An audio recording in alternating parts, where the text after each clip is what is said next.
ನಮಸ್ತೆ ಫ್ರೆಂಡ್ಸ್, ಮತ್ತೊಮ್ಮೆ ನನ್ನ ಚಾನಲ್ಗೆ ಪ್ರೀತಿಯ ಸ್ವಾಗತ. Welcome back to my channel. ತ್ರಿಪದಿ ಬ್ರಹ್ಮ ಸರ್ವಜ್ಞ ಕವಿ. ಸರ್ವಜ್ಞ ಕವಿ ಕನ್ನಡದ ಪ್ರಸಿದ್ಧ ಕವಿ. ಸರ್ವಜ್ಞ ಆಗುವುದು ಹೇಗೆ ಎನ್ನುವ ಪ್ರಶ್ನೆಗೆ ಸರ್ವರಲ್ಲಿಯೂ ಒಂದೊಂದು ನುಡಿಯನ್ನು ಕಲಿತು ವಿದ್ಯೆಯ ಪರ್ವತವೇ ಆದ ಸರ್ವಜ್ಞ ಎಂದು ರಚನೆ ಮಾಡಿದಂತಹ ಸರ್ವಜ್ಞ ಕವಿಯ ಪರಿಚಯವನ್ನು ಈ ಒಂದು ವಿಡಿಯೋ ಮುಖಾಂತರ ಮಾಡಿಕೊಡ್ತಾ ಇದ್ದೀನಿ. ಸರ್ವಜ್ಞ ಕವಿಯ ಕಾಲ ಬಂದು 1700. ಇವರು 1700ರಲ್ಲಿ ಜೀವಿಸಿದ್ದಂತಹವರು, ಅಂದರೆ 16ನೇ ಶತಮಾನದಲ್ಲಿ. ಒಂದನೇದು ನೋಡಿ, ಕನ್ನಡದ ಪ್ರಖ್ಯಾತ ತ್ರಿಪದಿ ಕವಿ, ತತ್ವಜ್ಞಾನಿ, ವಾಸ್ತವಿಕವಾದಿ ಸರ್ವಜ್ಞ ಕವಿ.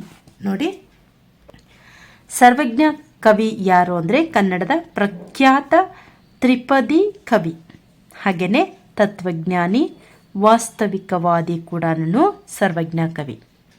2, ಇವರು 16ನೇ ಶತಮಾನದ ಆದಿ ಭಾಗದಲ್ಲಿ ಜೀವಿಸಿದ್ದರು. ಯಾವ ಕಾಲದಲ್ಲಿ ಅಂದರೆ 16ನೇ ಶತಮಾನದ ಆದಿ ಭಾಗದಲ್ಲಿ ಸರ್ವಜ್ಞ ಕವಿ ಜೀವಿಸಿದ್ದರು. 3ನೇದು, ಇವರ ಊರು ಹಾವೇರಿ ಜಿಲ್ಲೆಯ ಹಿರೇಕೆರೂರು ತಾಲೂಕಿನ ಮಾಸೂರು ಗ್ರಾಮದಲ್ಲಿ ಇವರು ಜನಿಸಿದರು. ನೋಡಿ, ಇವರು ಎಲ್ಲಿ ಹುಟ್ಟಿದ್ದು ಅಂದರೆ ಹಾವೇರಿ ಜಿಲ್ಲೆ, ಹಿರೇಕೆರೂರು ತಾಲೂಕು, ಮಾಸೂರು ಗ್ರಾಮದಲ್ಲಿ ಸರ್ವಜ್ಞ ಕವಿ ಜನಿಸಿದ್ದು. ಇವರ ತಂದೆ ಬಸವರಸ, ತಾಯಿ ಕುಂಬಾರಮಾಳೆ. ಇವರ ಹೆತ್ತ ತಾಯಿ ಕುಂಬಾರಮಾಳೆ, ಸಾಕು ತಾಯಿ ಮಲ್ಲವ್ವ.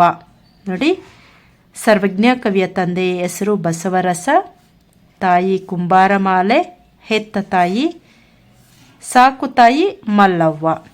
ನೆಕ್ಸ್ಟು, ಸರ್ವಜ್ಞ ಕವಿ ಈತನ ಬಾಲ್ಯದ ಹೆಸರು ಅಂದರೆ ಪುಷ್ಪದತ್ತ. ಅಂದರೆ ತಂದೆ ತಾಯಿ ಇವರು ಜನಿಸಿದಾಗ ಇಟ್ಟಂತಹ ಹೆಸರು ಏನು ಅಂದರೆ ಪುಷ್ಪದತ್ತ ಎನ್ನುವಂತಹದ್ದು ಸರ್ವಜ್ಞ ಕವಿಯ ಬಾಲ್ಯದ ಹೆಸರು. ಇವರ ಕಾವ್ಯನಾಮ ಬಂದು ಸರ್ವಜ್ಞ. ಕಾವ್ಯನಾಮ ಅಂದರೆ ಇವರು ಕಾವ್ಯಕ್ಕೆ ಕಾವ್ಯದ ಒಂದು ಕಡೆಯಲ್ಲಿ ಒಂದು ದೇವರ ಹೆಸರನ್ನು ಅಥವಾ ಉಪನಾಮವನ್ನು ಹೇಳ್ತಾರೆ. ಅದೇ ರೀತಿಯಾಗಿ ಸರ್ವಜ್ಞ ಕವಿಯ ಕಾವ್ಯನಾಮ ಅಂದರೆ ಸರ್ವಜ್ಞ. ನೆಕ್ಸ್ಟ್, ಇವರು ತ್ರಿಪದಿ ಎಂಬ 3 ಸಾಲಿನ ಪದ್ಯಗಳನ್ನು ರಚಿಸಿದ್ದಾರೆ. ನೋಡಿ, ಇವರು ತ್ರಿಪದಿ ಎನ್ನುವಂತಹ ಪದ್ಯಗಳನ್ನು ರಚಿಸಿದ್ದಾರೆ. ತ್ರಿಪದಿ ಅಂದರೆ ತ್ರಿ ಅಂದರೆ 3, ಪದಿ ಅಂದರೆ ಸಾಲು, 3 ಸಾಲಿನ ಪದ್ಯಗಳನ್ನು ರಚಿಸಿದ್ದಾರೆ. ನೆಕ್ಸ್ಟ್, ಇವರು ಕುಂಬಾರ ಜನಾಂಗಕ್ಕೆ ಸೇರಿದವರು. ಇವರು ಕುಂಬಾರ ಜನಾಂಗಕ್ಕೆ ಸೇರಿದವರು. ಸರ್ವಜ್ಞ ಅಂದರೆ ಎಲ್ಲವನ್ನೂ ತಿಳಿದವ ಎಂದು ಅರ್ಥ. ನೋಡಿ, ಸರ್ವಜ್ಞ ಅಂದರೆ ಏನು? ಎಲ್ಲವನ್ನೂ ತಿಳಿದವ ಎಂದು ಅರ್ಥ. ನೆಕ್ಸ್ಟ್, ಈತನ ತ್ರಿಪದಿಗಳು ಸರಳವು, ಶಾಸ್ತ್ರ ಮತ್ತು ಕಾವ್ಯ ಗುಣಗಳ ಸಂಗಮವಾಗಿದೆ.